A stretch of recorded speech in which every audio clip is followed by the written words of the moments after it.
وأشهد أن محمدًا عبده ورسوله خير الخلائق أجمعين وعلى آله وأصحابه ومن سار على نهجه إلى يوم الدين. أما بعد.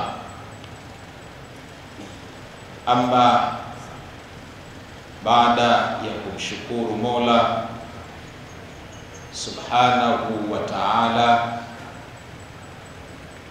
na kumtakia ziada za rahma Bwana Mtume Muhammadin sallallahu alayhi wasallam, kwa hakika leo tumeendelea kupata neema tukaweza kukutana na kubaki kwa ajili ya darsa yetu ya hadithi. Niwakumbushe tu, ni vyema kwa kuwa tumebaki msikitini, na msikiti ni nyumba katika nyumba za Mwenyezi Mungu, basi tusisahau kuweka nia ya itikafu ili tuwe tunaendelea kujaza vitu vya kheri katika makapu yetu ya matendo. Na tunamuomba Mola Subhanahu wa Ta'ala ajalie darsa hizi, kheri hizi ziwe katika mizani ya mema yetu siku ya Kiyama, zitakazotufaa katika kipindi ambacho hakuna kitakachoweza kukusaidia ila matendo yako mazuri. Ndugu zangu katika imani, siku ya jana tuliishia hadithi ya 468 katika mlango wa babu fadli zuhudi, mlango unaoelezea thamani na utukufu wa kuachana na dunia. Kuna utukufu mkubwa sana anaopata mwanadamu pale tu atakapoiweka dunia nyuma ya mgongo wake na akaifanya akhira ndiyo kitu chenye maana na ndiyo kitu anachokukimbilia kwa nguvu zote. Tulifungia darsa ya jana kwa hadithi iliyoelezwa na as-sahabiyul jalil Abdurrahman ibn Sakhari ad-Dawsi au Abdullah ibn Sakhari ad-Dawsi, mashuhuri anaitwa Abu Huraira radhiyallahu anhu wa arda. Darasa ya jana tulifunga kwa hadithi ya Bwana Mtume iliyoelezwa na huyu, na tulisema kuwa Abu Huraira ana hadithi nyingi sana. Tulifika kutaja kuwa zinafika 5474 hadithi zilizoelezwa na Abu Huraira. Siku ya leo tukiwa katika muendelezo, bado tutafungua na hadithi ya Abu Huraira radhiyallahu anhu. Abu Huraira anasema, laqad ra'aytu 70 min ahli suffa,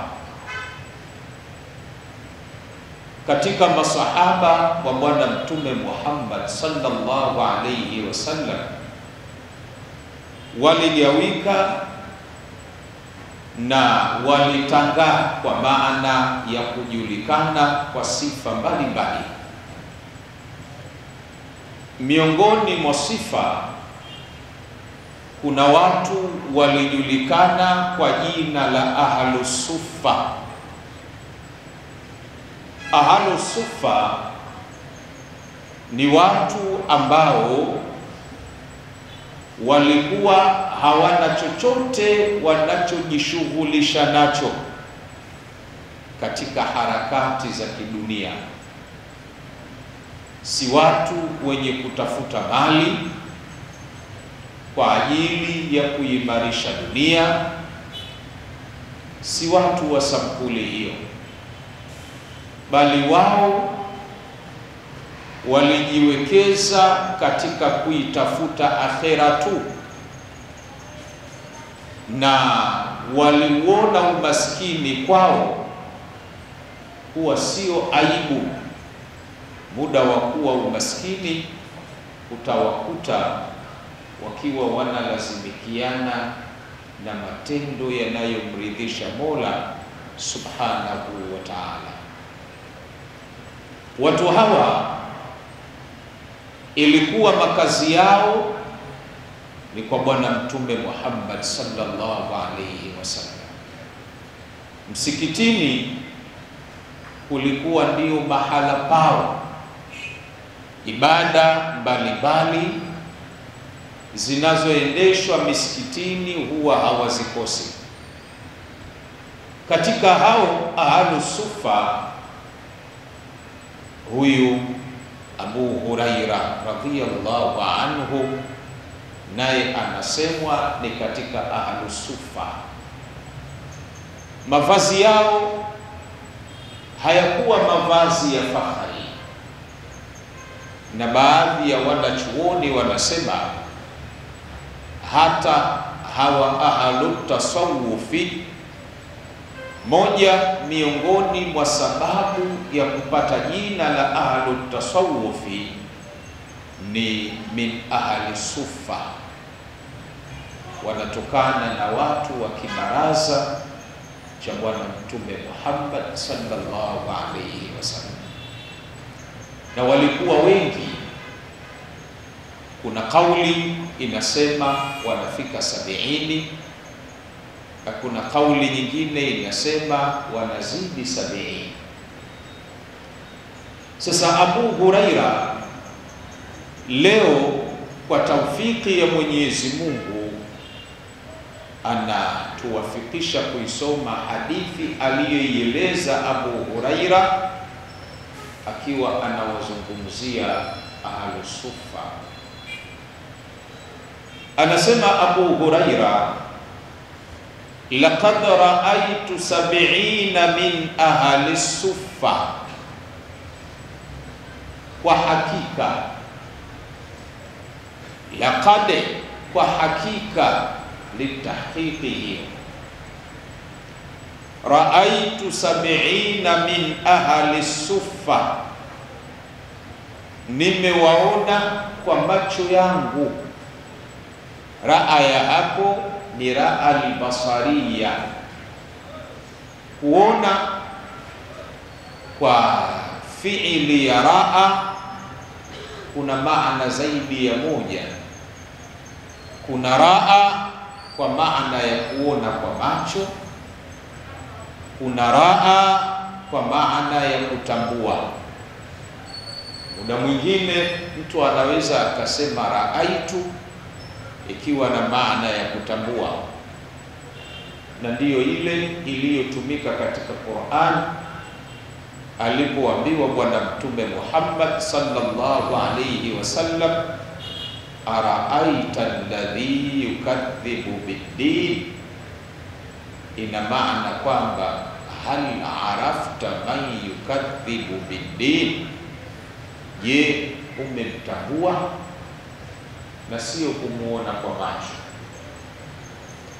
Au ile aliyoisema Mola,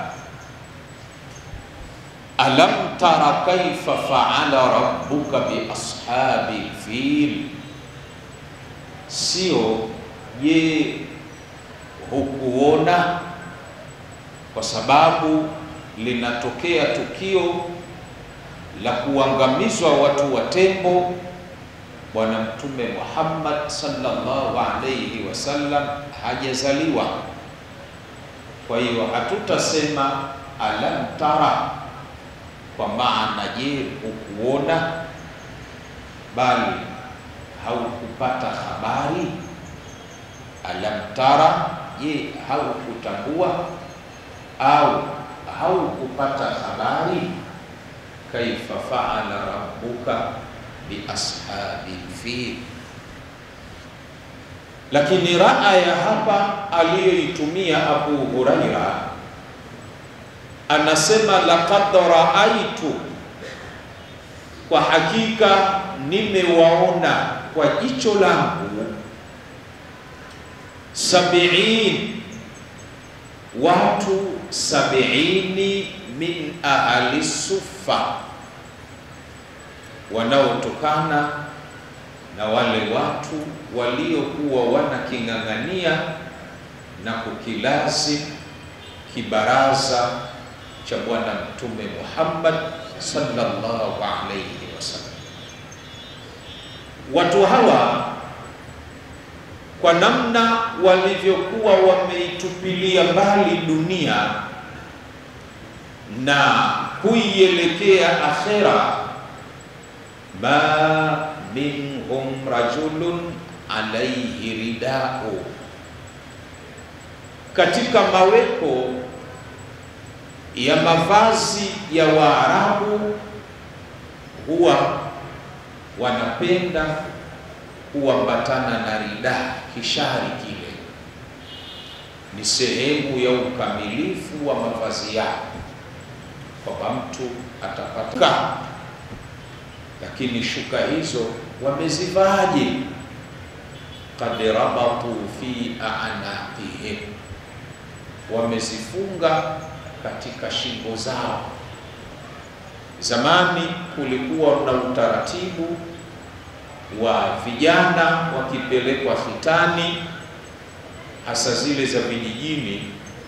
Baada ya kuhitaniwa itanunuliwa shuka au atapewa kitenge au kanga ya mama, anavalishwa shingoni, inafungiwa kwa nyuma huko, napitishwa mikanda miwili inatokea kwa nyuma, anaifunga hivi. Amevaa hivyo, tafikiri mtu ametoka katika khitani. Ndiyo mavazi ya watu hao. Qad rabatu fi a'naqihim, wamezifunga katika shingo zao. Faminha, miongoni mwa hizo shuka zilizofungwa shingoni, ma yablughu nisfa saqayhi, kuna shuka fupi mtu akisema aifunge shingoni, basi itaishia kuvuka magoti tu na ikafika katika ugogo. Mtu mkubwa mzima ana familia, yupo katika hali hiyo, amevaa nguo imefika katika magoti, chini ya magoti. Wa minha, na miongoni mwa shuka nyingine, aliyepata bahati amepata ndefu, ma yablughul ka'baini, kuna inayofika katika visigino viwili. Huyo ndiye aliyepata bahati. Watu walikuwa wanavaa nguo za sampuli hiyo. Sasa kwa kuwa kile kitambaa chenyewe ni kidogo, sio kwamba kimekosa marefu tu alafu kikawa kimepata mapana, la. Kuna mtu anaweza akakipata hicho kijishuka kimekosa marefu na mapana vile vile, kikawa kimekosa, kiasi ambacho akiwa amekivaa akasimama, ndo kinahesabika kuwa kistara, kinaweza kustiri mwili wake. Lakini akisema aingie katika swala, afike rukuu, akiinama kinafunguka hapa mbele hapa. Sasa ikawa wanafanya nini? Fayajma'uhu biyadihi. Ikawa mtu kama unavyoona, ukichukua shuka nyembamba ukaifunga, alafu ukafanya kama una rukuu mbele, huku inaachia hivi. Sasa fayajma'uhu biyadihi, ikawa mtu anaikusanya na kuishika kwa mkono wake, karahiyata antura auratuhu, kwa sababu ya kuchukia kuonekanwa utupu wake. Hawa si kwamba walikuwa hawana nguvu ya kwenda kufanya kazi, la, nguvu walikuwa nazo, lakini walijaribu kulinganisha. Kuna maisha ya sampuli mbili. Kuna maisha haya ya dunia ambayo kipindi chake ni kifupi mno, alafu kuna maisha ya akhira ambayo kipindi chake ni kirefu mno. Muda uliotolewa katika kutafuta maisha ya sampuli mbili, yote hayo muda wake ni mmoja. Sasa ikawa khiari ya mtu kuchagua, ima autumie muda wake katika kuimarisha dunia, au autumie muda wake katika kuimarisha akhera, na haya ya dunia iwe ni sehemu ya mepito katika yale ambayo ni lazima ayapate. Basi ikawa sehemu chache ya dunia, sehemu chache ya muda wa mtu ndiyo ilikuwa anautoa kwa ajili ya kutafuta dunia, na sehemu kubwa ya muda wake mtu ilikuwa anautoa kwa ajili ya kutafuta akhera. Juzi kati tuliwahi kuisoma hadithi hapa. Bwana Mtume Muhammad sallallahu alayhi wasallam anasema, ala inna sil'ata Allahi ghaliya, ala inna sil'ata Allah aljanna. Katika sisi kila mmoja wetu ana matumaini ya kupata mafanikio mazuri huko akhera, na Mwenyezi Mungu atujalie kuwa katika watakaofanikiwa. Lakini bahati mbaya, haya mafanikio ya akhera huwa hayaji kwa kutamani kwamba mimi ninatamani akhera niwe na maisha mazuri, basi iwe ndio unayapata maisha mazuri. Akhera inatafutwa kama inavyotafutwa dunia. Sasa kuna watu tumejiwekea mabaki ya muda wetu ndiyo tunayotafutia akhera. Akthari yetu tuko hivi kwamba tumeugawa muda wetu. Mtu amegawa kutwa yake, mtu amegawa kipindi chake cha maisha ya dunia, kwamba inaonekana nitaishi miaka 70, miaka 80. Sasa anaamua miaka 50, 60 yote akiwa anaimarisha dunia yake, alafu chenji ya umri wake utakaosalia amejiwekea miaka 5. Baada ya kuwa nimeshachoka sasa, hanihitaji yoyote katika kuniajiri, siwezi kupanga jambo la aina yoyote likanyoka. Muda wangu huo ndio ninauandaa kwa ajili ya kutafuta kutafuta akhera.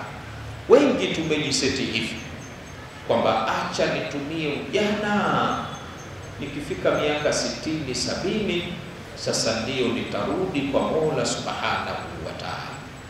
Yani mabaki ya maisha yako ambayo hata kutafutia dunia iliyokosa thamani hayafai, wewe mabaki hayo ndio unajipanga ukaitafutia akhera. Akili iliyokuwa na uono sahihi haikubali kitu kama hicho, kwa sababu Mtume anasema ala inna sil'ata Allahi ghaliya, bidhaa ya Mungu ni ghali. Mwenyezi Mungu anafanya biashara, na biashara yake anauza pepo. Thamani ya kununulia pepo ni muda wako uliokuwa na thamani, ndio utumie katika kununulia pepo. Nguvu yako iliyokuwa na thamani uitumie katika kununulia pepo. Akili yako kipindi bado ina rutuba uitumie katika kununulia pepo. Afya yako sio hata kuzuia mkojo huwezi, ndio unajipanga sasa nianze kujirudisha kwa Mola Subhanahu wa Ta'ala. Ahlu Sufa walitazama kipindi chao cha maisha, wakaona kwamba tuna vitu viwili vya kutafuta sisi. Tuna dunia, tuitafute, tutaipata, lakini kipindi chenyewe cha kuitumia na kunufaika nacho ni kidogo mno. Lakini tuna akhera ndefu, tukiipata muda wa kunufaika nayo ni mkubwa sana. Wakaamua kusema hapana, tutaridhika na haya mavazi duni, mavazi dhaifu, mavazi yaliyokuwa hayana mbele wala nyuma. Sehemu kubwa ya muda wetu, sehemu kubwa ya maisha yetu tutumie katika kutafuta radhi za Mwenyezi Mungu Subhanahu wa Ta'ala. Abu Huraira anasema nimewaona ahlu Sufa, ma minhum rajulun alayhi izaru alayhi ridau, imma izaru wa imma kisa. Imma utamuona mtu anashuka, na hata ukiwafuatilia mashekhe wa zamani utaambiwa walikuwa hivi, hawakuwa kama mashekhe na watu wa zama tulizokuwa nazo. Kwa mashekhe anaona ushekhe haujakamilika, amiliki gari, amiliki nyumba kubwa, vikija ahala wa sahala. Hatusemi kuwa ni haramu, lakini usije ukapunguza muda wako wa kutafuta radhi za Mwenyezi Mungu Subhanahu wa Ta'ala ukajiwekeza katika kuitafuta na kuiimarisha dunia. Katika masahaba wa Bwana Mtume Muhammad sallallahu alayhi wasallam waliomsoma vizuri Bwana Mtume Muhammad na kumuelewa ni huyu Abu Huraira. Juzi tulisema pia katika tarehe yake hata ya yeye kupata ilmu. Anasema Muhajirin walijishughulisha na biashara, Ansar walijishughulisha na kilimo, lakini mimi nilijishughulisha na Bwana Mtume Muhammad sallallahu alayhi wasallam, nikamlazimu kweli kweli. Mafanikio yake tumesoma jana hapa, amesilimu mwaka wa 20, mwaka wa 23 Mtume anakwenda akhera. Abu Huraira akitangaza kwamba hakuna anayenifika mimi kwa wingi wa hadithi. Alielewa nini kilichompeleka katika Uislamu. Tupate hadithi yake nyingine kwa siku ya leo itakayotufungia katika hadithi zake. Anasema hivi, qala Rasulullah sallallahu alayhi wasallam, ad-dunya sijnul mu'mini wa jannatul kafiri.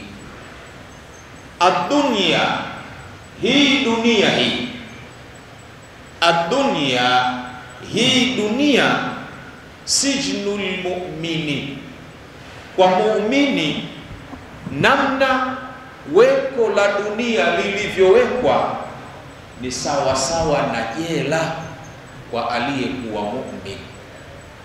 Nini maana ya dunia kuwa inafanana na jela kwa muumini?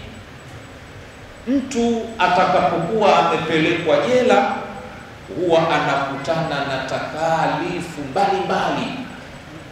Jela si mahala pa kupumzika, jela si mahala pa kustarehe, bali jela ni mahala pa kupata shughuli mbalimbali, hakuna mapumziko. Na ndiyo muumini anavyotakiwa awe akiwa katika dunia hii.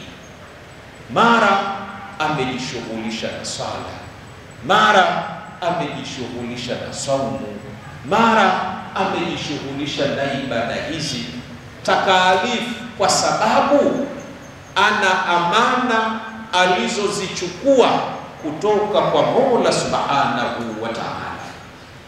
Mwenyezi Mungu Subhanahu wa Ta'ala anasema ndani ya Qur'an, inna aradna al-amanati, inna aradna al-amanata ala samawati wal ardi wal jibali fa abaina an yahmilnaha wa ashfaqna minha wa hamalaha al-insanu innahu kana zaluman jahula.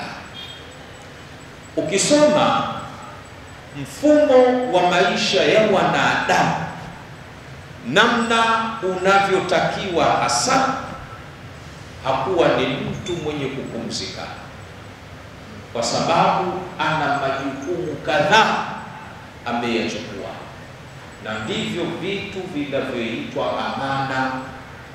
Kabla hatujawa wanadamu viwiliwili, tulikuwa wanadamu roho, alamul arwah, ulimwengu wa roho. Zamani tulianzia huko. Sasa Mwenyezi Mungu Subhanahu wa Ta'ala, kabla ya kusema na sisi kipindi tuko roho, alizungumza na mbingu, akazungumza na ardhi, akazungumza na milima. Alitaka awape takalifu, majukumu ya ibada mbalimbali ambazo sisi tunazitekeleza. Lakini mbingu na ardhi zilivyozungumzishwa kuhusu kuchukua majukumu ya ibada, zilimuuliza Mwenyezi Mungu, ikiwa tutakubali alafu tukatekeleza tutapata nini? Allah akawaambia, kikubali na mukatekeleza mutapata pepo. Wakamuuliza tena, ikiwa tutakubali na tusitekeleze tutapata nini? Akawaambia, mkikubali na msipotekeleza nitawatia motoni. Walivyosikia hayo, fa abaina an yahmilnaha, wakakataa kuchukua. Wakamwambia Mwenyezi Mungu, ikiwa tutapokea tusitekeleze tutapata moto, hatuko tayari. Hapa unaweza ukajiuliza, Ibilisi la'natullahi alayhi aliambiwa amsujudie Adam, akakataa kumsujudia Adam, akalaaniwa. mbingu, ardhi, milima imeambiwa ichukue majukumu ya ibada, zimekataa, lakini hazikulaaniwa. Kwa nini? Ikiwa vyote vimekataa. Ukataaji wa mbingu na milima na ardhi haukuwa ukataaji wa Ibilisi. Ibilisi alikataaji, illa ibilisa aba wastakbara, isipokuwa Ibilisi alikataa kuchukua jukumu alilopewa, alafu akajitafsiri kujiona kuwa yeye ni mkubwa, yeye ana utukufu. Kitendo cha kujiona kuwa ana utukufu akalaaniwa na Mwenyezi Mungu Subhanahu wa Ta'ala. Lakini milima, mbingu na ardhi, fa abaina an yahmilnaha wa ashfaqna minha, walikataa kuchukua, lakini ile ukataaji wao inaitwa ibaul istisghar. Kuna ukataaji wa sampuli mbili, kuna ibau listikbar na kuna ibaa ya al-istisghar. Mtu anaweza akakataa kuchukua jukumu, sio kwa kuliona jukumu halina maana, bali kajitafsiri nguvu yake na uwezo wake hawezi kulibeba jukumu hili. Kwa hiyo anakataa kwa kuona mzigo ni mkubwa na mimi ni mdogo, huyu halaaniwi. Na ndiyo ukataaji wa mbingu na ardhi. Lakini Ibilisi alikataa kwa kujiona mkubwa, akalaaniwa na Mwenyezi. Sasa vilivyokataa, Mwenyezi Mungu akazungumza na sisi. Kipindi hicho sisi ni alamul arwah. Nasema tukamuuliza, tukikubali kuswali, kufunga, kutoa zaka, kwenda kuhiji, kufanya yote ya kheri, utatupa nini? Akasema nitawapatia pepo.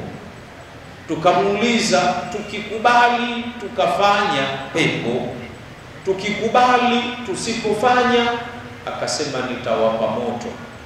Tukamwambia tutaweza kufanya, tukabidhi, tukayachukua yale majukumu, lakini indal insana kana dhaluma jahula, mwanadamu amekuwa ni dhalimu.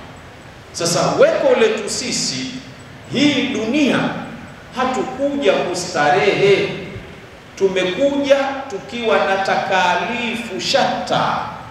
Tuna majukumu mengi, kila mmoja ana majukumu ambayo yanayomfanya awe kama mfungwa. Ukifika muda wa sala kakimbilia msikitini, ukifika muda wa hija huyo amekwenda Maka, umefika muda wa saumu yupo katika funga. Muda wote adunia sijnul mu'mini, kwa zile takalifu.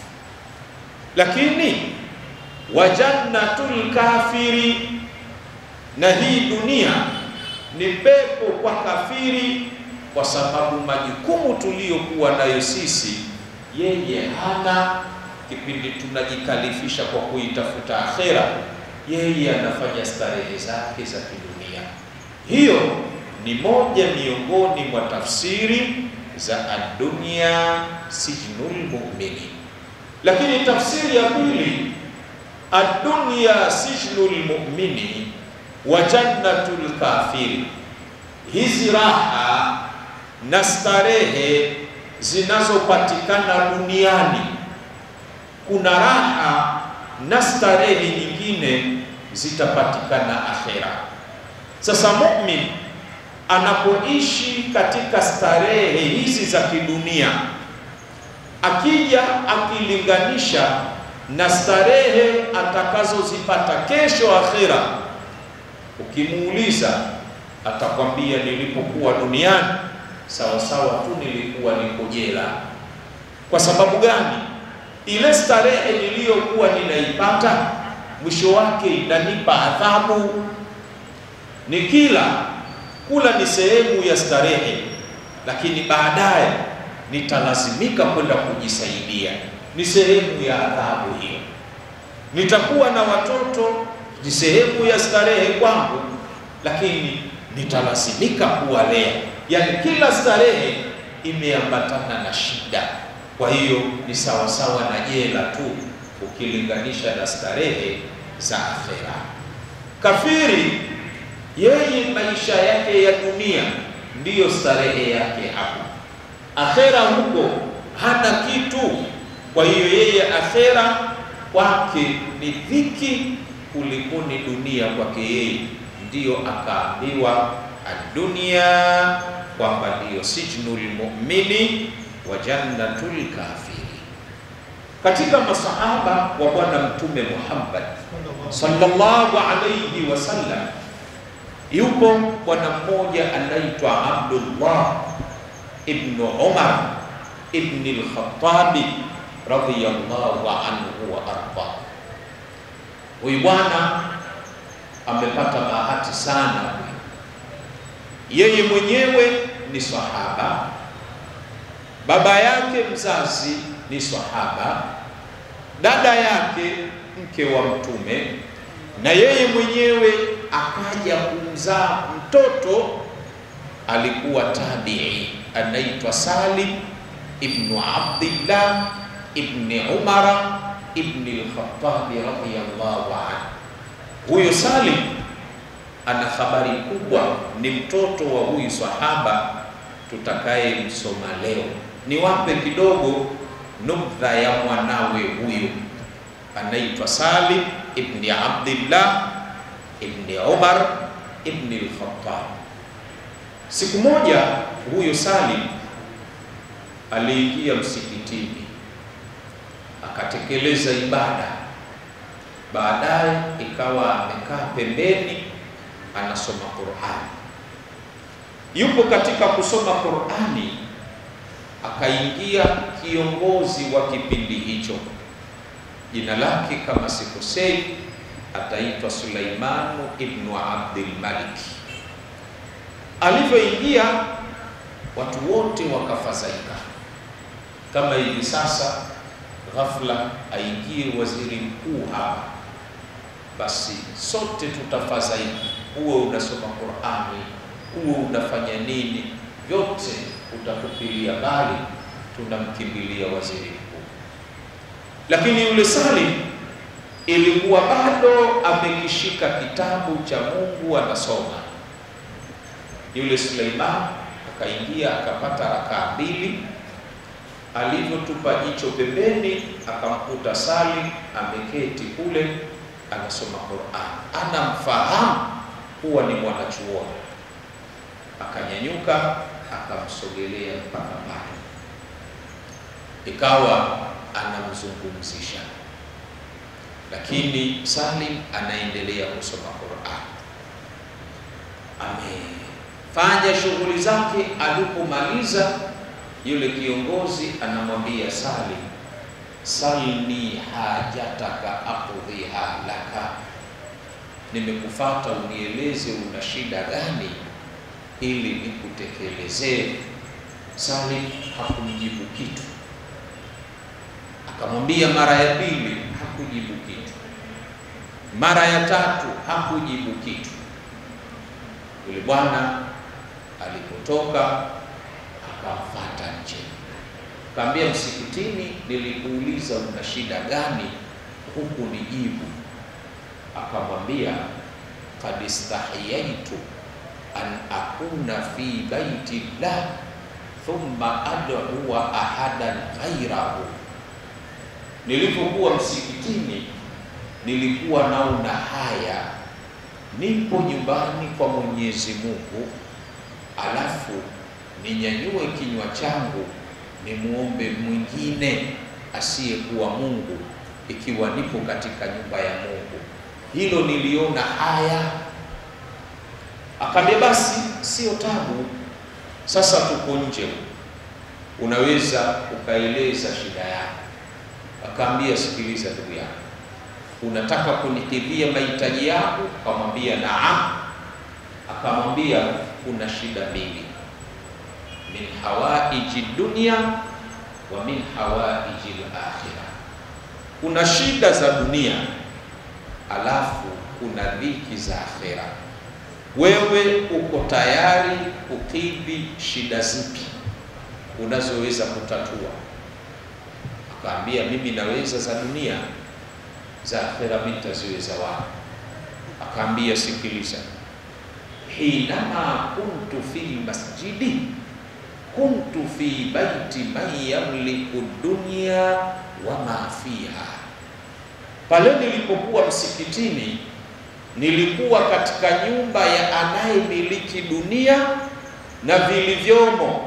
Yani yule Mwenyezi Mungu ndiyo mmiliki wa dunia na vilivyomo. Na pale uliponiona kimya, nilikuwa ninaorodhesha mahitaji yangu kwake.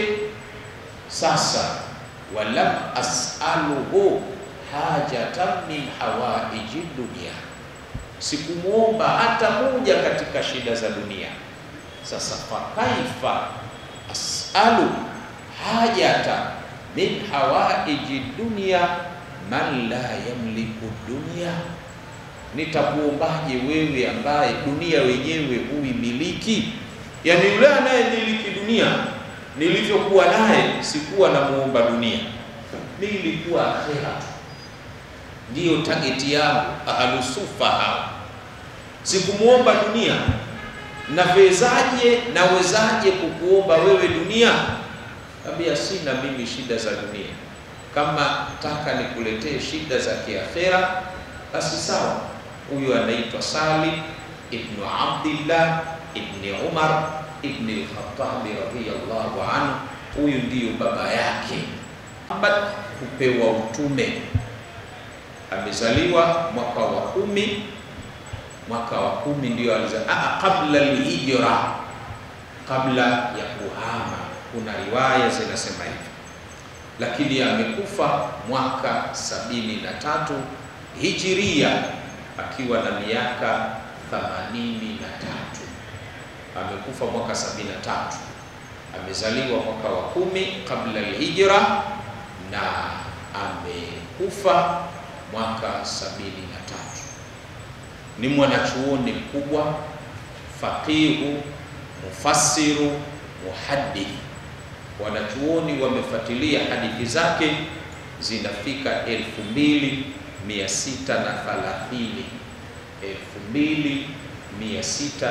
2630. Moja miongoni mwa hadithi yanasema, akhadha Rasulullah sallallahu alayhi wasallam bimankibayya, aliyakamata kwa nguvu hivi. Unajua, ukiwa unasema na kijana wako, kuna mazingira ya kumuandaa awe makini kukusikiliza. Moja miongoni mwa njia za kumtia umakini ni kumkamata katika mabega yake kwa nguvu, kama unamtikisa hivi, ukiwa unamuamsha kamata hivi. Sasa yeye anasema akhadha Rasulullah, alikamata Bwana Mtume Muhammad sallallahu alayhi wasallam bimankibayya, katika mabega yangu amenikamata hivi. Faqal, hapo akasema, alivyonikamata ameniamsha, niko hadhir, namsikiliza nini anataka kufanya. Faqal, hapo akasema, kun fi dunya ka'annaka gharib. Abdallah, kuwa katika hii dunia kama mgeni. Kun fi dunya, kuwa katika hii dunia ka'annaka gharibun, kana kwamba wewe ni mgeni. Nini mantiki yake? Mgeni yeyote yule atakayefikia katika maeneo yasiyokuwa ya kwake huwa hawazi kujiimarisha katika nchi ya watu. Yani mgeni hawezi kufikiria kumiliki kitu kinachodumu, hawezi kufikiria kumiliki kiwanja, hawezi kufikiria kununua gari. Maisha yake yote anakaa temporary tu hivi. Anajua muda wowote safari inaweza ikaanza. Sasa nikinunua kiwanja, nitalazimika kuanza kumtafuta dalali, amtafute mteja, nimpate huyo mteja wenyewe. Nikinunua gari nije kuiuza, zitanishughulisha hizi harakati. Kwa hiyo anatafuta vitu simple, vyepesi, kaweka begani, huyo anaendelea na safari yake. Sasa na wewe katika hii dunia ni mpita njia. Kun fi dunya kaannaka gharibun, huwa katika hii dunia kama vile mgeni. Na ni kweli sisi ni wageni, tumetoka tulikotoka. Hiki ni kituo tu cha muda kwa ajili ya mapumziko. Tukisha toka zetu hapa tunaelekea barzakh. Tukisha toka hapo tunakwenda kiyama. Sasa unakusanya vitu kana kwamba ndio umeshafika duniani na ndio umeambiwa kuwa makazi yako duniani. Linawezekanaje swala hili? Kun fi dunya kaannaka gharib, kuwa katika dunia kama mgeni. Ipo riwaya nyingine imeelezwa na Imamu Tirmidhi, anasema wa'udda nafsaka min ahli al-quburi, na ujihesabu wewe huwa ni katika watu wa makaburini. Yani muda wote ule unakwenda kaburini, kama si sasa baadaye. Kama yuko bwana mmoja aliwahi kuwaambia wenzie akisema, innama anta ayyamun majmu'a kullama madha yawmun nakasaba'atuka, hakika si vinginevyo wewe unayenisikiliza na kunitazama na mimi, sisi ni mkusanyiko wa masiku. Innama anta ayyamun majmu'a, wewe ni masiku yaliyokusanywa. Katika sisi kuna mtu siku 3000, kuna mtu siku 2500, kuna mtu siku 2000. Alimradi kila mmoja ni idadi ya masiku. Kwa yawezekana katika kuwa kwako wewe ni siku 3000, yawezekana umeshatumia siku 2900, zimebaki siku 10 tu. Kullama madha yaumun, kila inapoondoka siku moja, na kasaba anguka, sehemu ya wewe huwa inaondoka. Kwa hiyo hujui mpaka sasa zimeshaondoka siku ngapi kwako wewe. Wakana Ibn Umar, na alikuwa huyu Ibn Umar radhiyallahu anhuma, radhi za Mwenyezi Mungu ziwe kwake na kwa baba yake, yakul, ilikuwa akisema mara kwa mara, idha amsaita fala tantadhiri sabaha wa idha asbahta fala tantadhiri masaa. Kuna kitu kinaitwa almasa na kuna kitu kinaitwa as-sabah. Siku ina vipande viwili, ina asubuhi na ina jioni. Asubuhi inaanza muda gani? Asubuhi inaanza baada ya kupinduka nusu ya usiku. Yani usiku ukishapinduka nusu hiyo, pale ndio inaanza subhi, inaishia zawalu shams. Jua likipinduka, hapo ndio mwisho wa siku inayoitwa as-sabah. Inaanza masaa. Jioni inaanzia min zawali shams, tangu jua linapopinduka inakwenda ila nisfi laili, mpaka nusu usiku.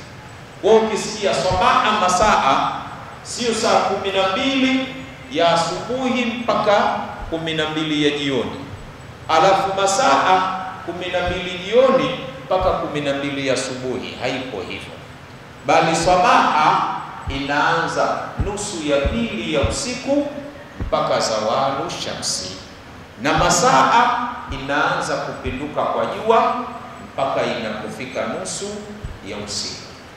Sasa idha amsaita, kama sisi hapa tumepata nafasi, ndio tumeshaingia jioni hivi. Kuna wenzetu wameshuka katika hii safari ya dhuhuri, panaadhiniwa kuna watu wanakufa huko, panaadhiniwa kuna watu wanapoteza viungo huko, panaadhiniwa kuna watu wanafilisika huko. Mimi na wewe tumepata bahati, ndio tumeingia hii jioni. Sasa idha amsaita, utakapopata bahati ya kufika jioni, fala tantadhiri sabaha, usiache kutenda mema ikawa unaisubiria asubuhi kwamba nitakuja kufanya bwana. Yawezekana asubuhi usifike, na ukipata bahati ukaidiriki hiyo asubuhi yenyewe, umeamka usiku unakula daku kwamba ndo asubuhi sasa jamani inaingia, fala tantadhiril masaa, kama kuna kheri zipo ndani ya uwezo wako sifanye. Fala tantadhiril masaa, usiusubirie jioni, yawezekana ukashuka njiani.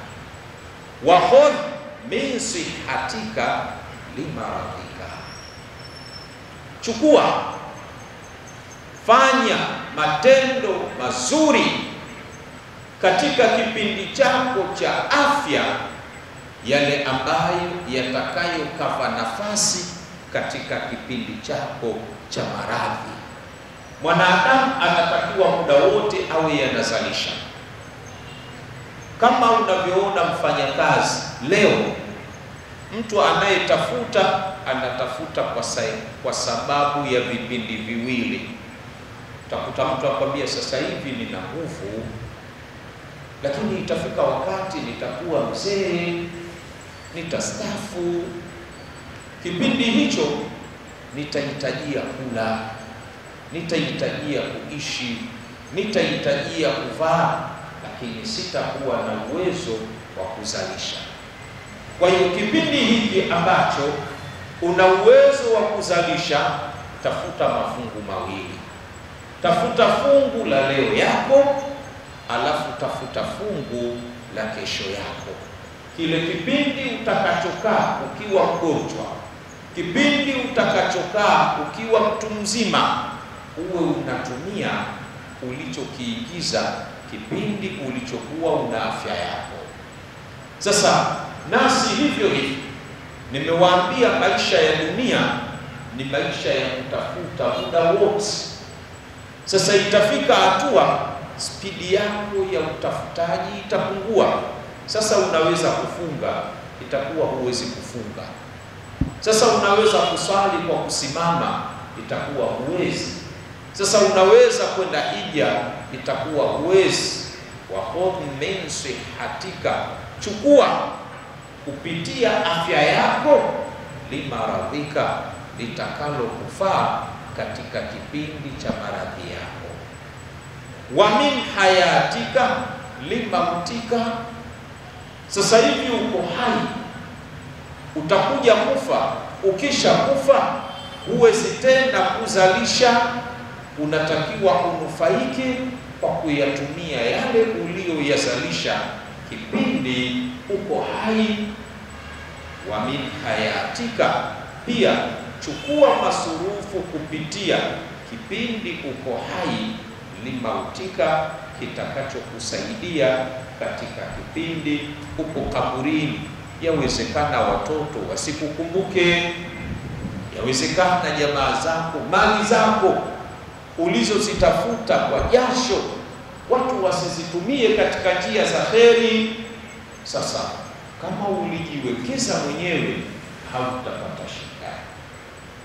Qalu, walisema wanachuoni katika kuifasiri hadithi hii, qalu, wamesema fi sharhi hadha alhadith, maanahu la tarkan ila dunya wala tattakhidha watana. La tarkan, usiegemee ila dunia, hii dunia. Ukikaa duniani, kaa kama vile mtu aliyeegemea nguzo, anaamini kwamba muda wote inaweza ikavunjika. Tofauti na mtu anayeegemea ukuta, anajua kwamba huu upo, hana wasiwasi. Lakini ukijua kwamba hii nguzo imeshateteleka, muda wowote itaanguka, basi hata kule kuegemea kwako unaegemea, vijana wanasema ukiwa na machare, kwamba ikidondoka tu basi uko barabara. Na dunia ndiyo uiegemee hivyo hivyo, iegemee dunia katika sura ya kuegemea nguzo mbovu. La tarkan ila dunya, usiegemee dunia. Wala tattakhidha watana, na usifanye dunia kuwa ni makazi ya kudumu. Amesema mshairi mmoja anaitwa Abul Ataiya, inna dara nahnu fiha la darun laysa fiha limuqimin qararu, kam wa kam allaha min unasi dhahaba al-laylu bihim wan-naharu wa humul ahbabu kanu walakin qadima al-ahadu wa shabta al-mazaru.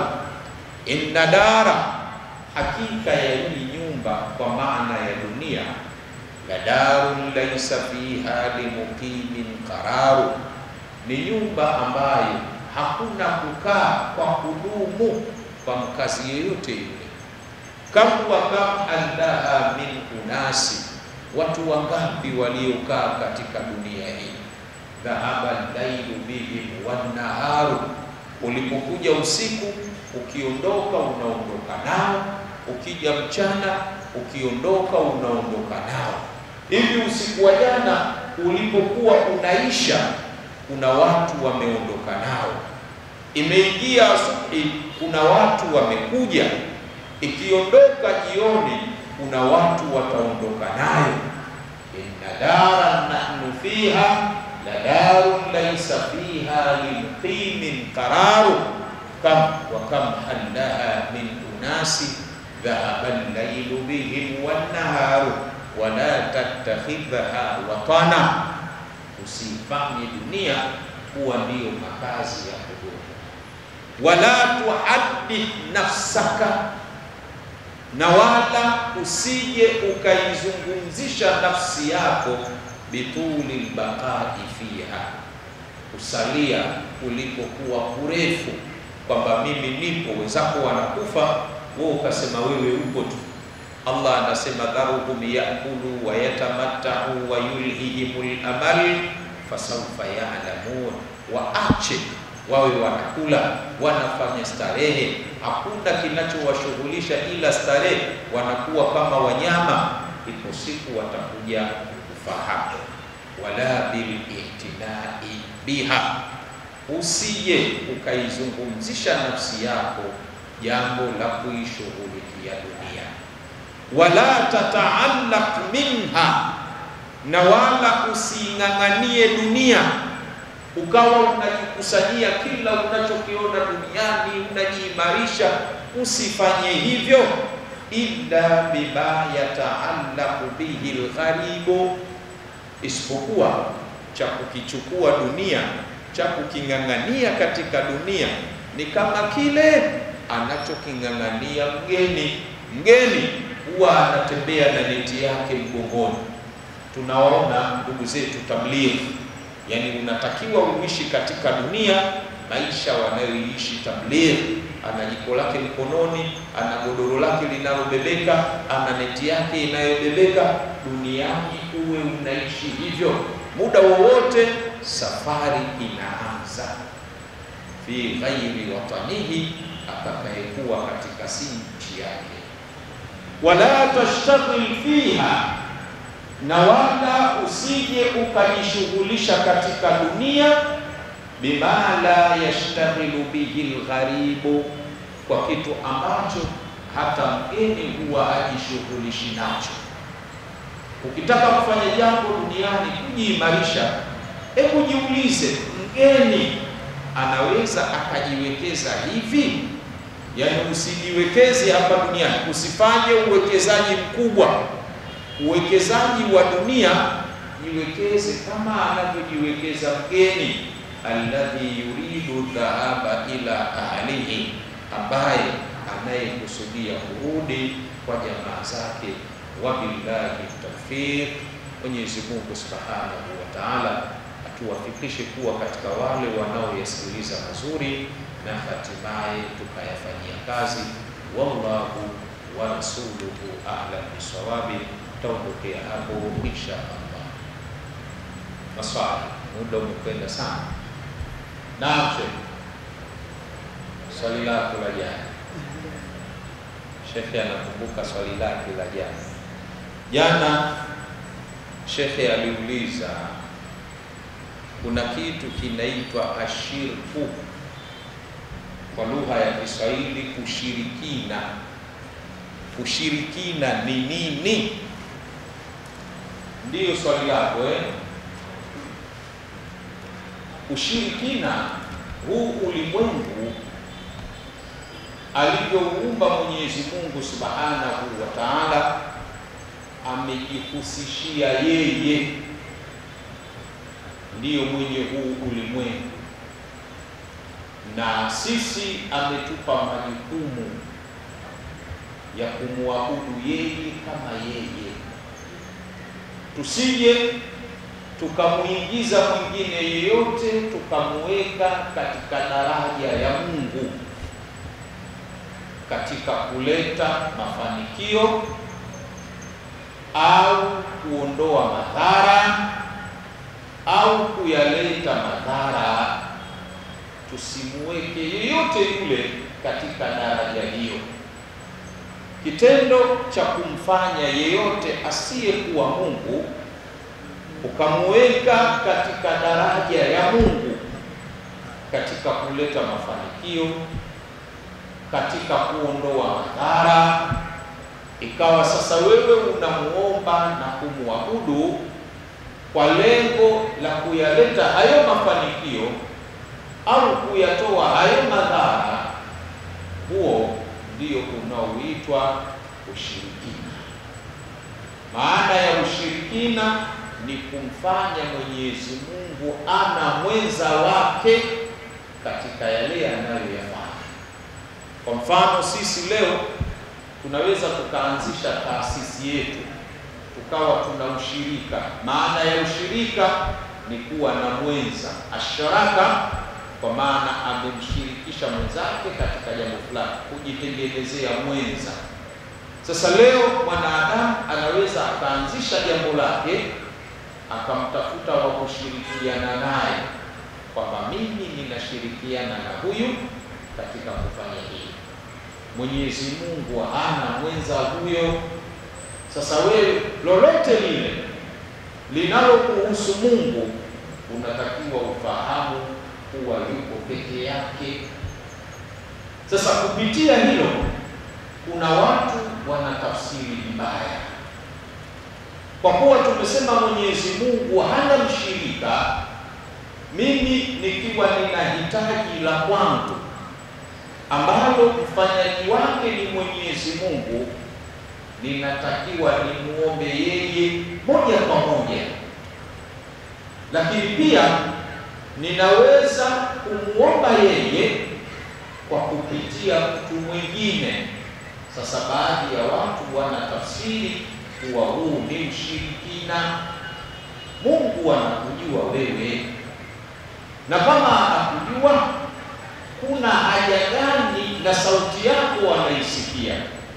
Kuna haja gani shida zako unapotaka zitatuliwe umuombe Mwenyezi Mungu kwa kupitia mtu mwingine, eti akuombee kwa Mungu? Huo ndio ushirikina. Kwa lugha inaitwa tawasuli, yani kuomba pale kwa kupitia huko.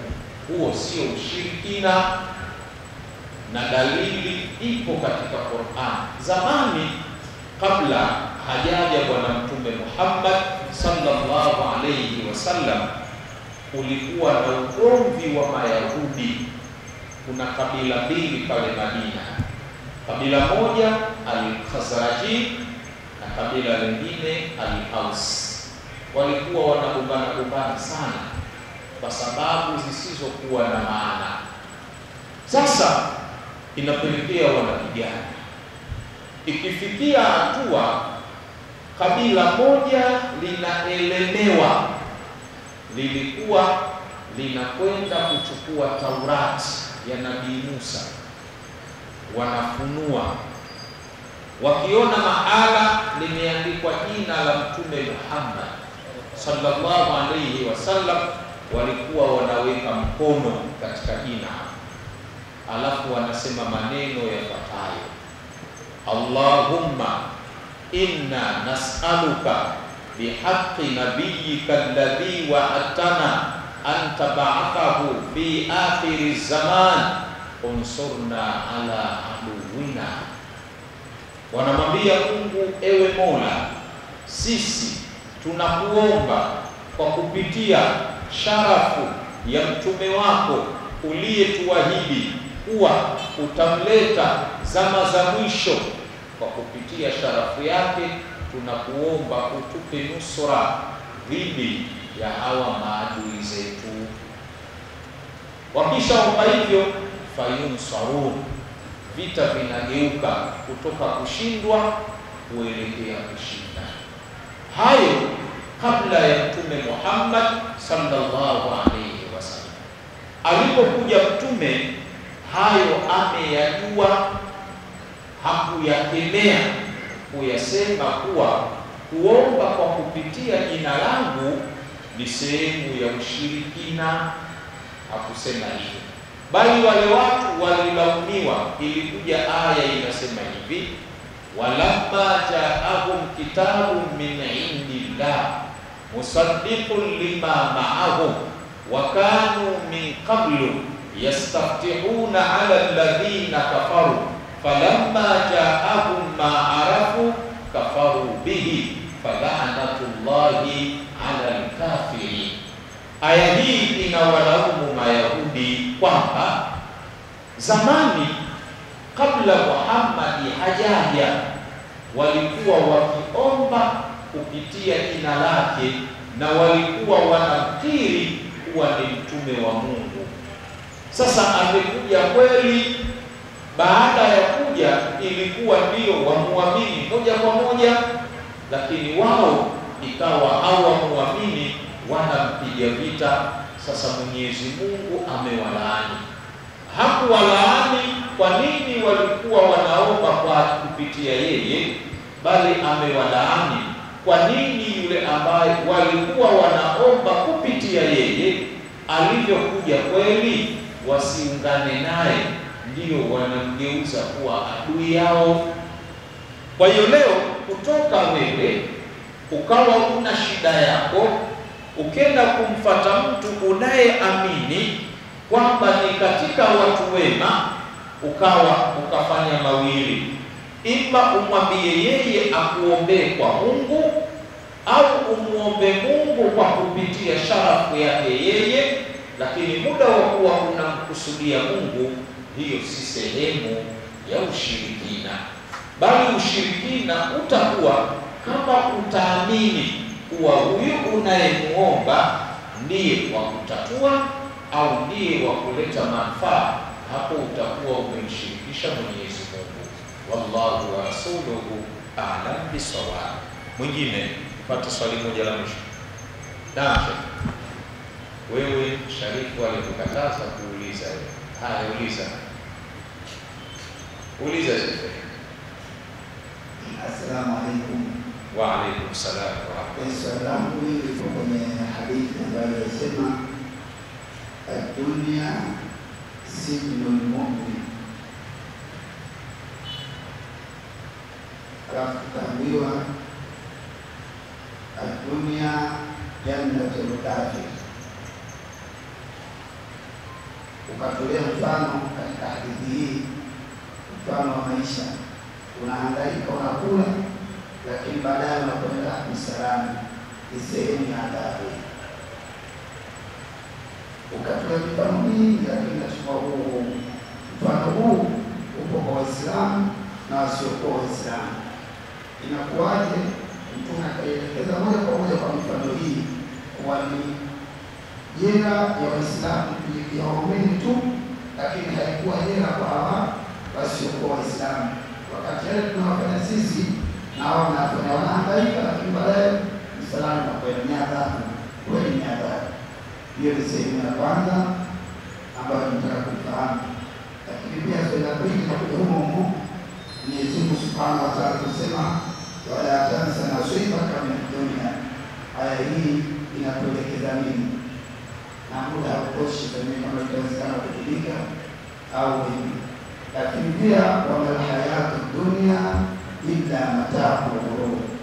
Na shekhe kutusomesha hapo kutuambia moja kwa moja kwamba dunia hatuna haja sisi kuihangaikia.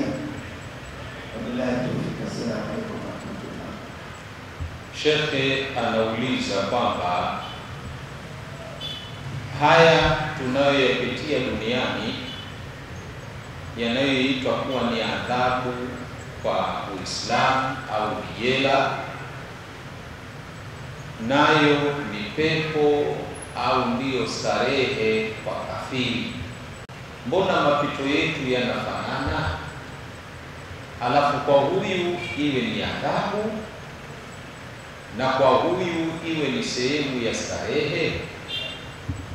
Hivi inawezekana kuna wanafunzi wawili wote ukawapa adhabu ya fimbo 5, alafu fimbo 5 hizo kwa huyu iwe starehe na kwa huyu iwe adhabu?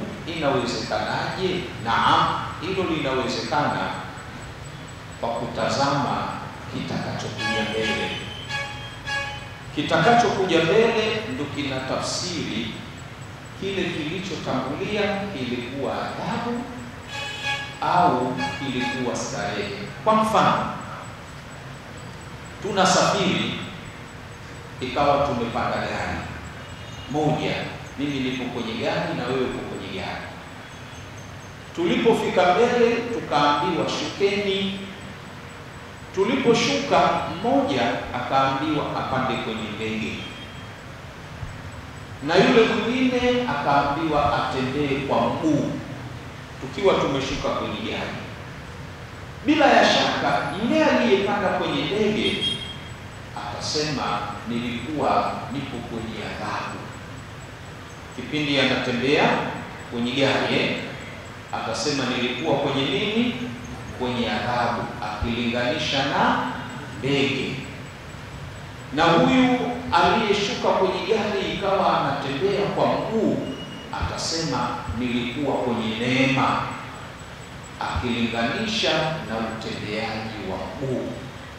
Sasa haya maisha ya dunia yatakuwa ni adhabu ukilinganisha na pepo kwa atakaye kwenda peponi. Allah atujalie katika hao. Itakuwa ni starehe kwa atakaye kwenda motoni. Allah atunusuru katika hao. Wallahu wa rasuluhu a'lam bis-sawab. Sayyid alikuja kuomba dua. Mpe maiki Sayyid.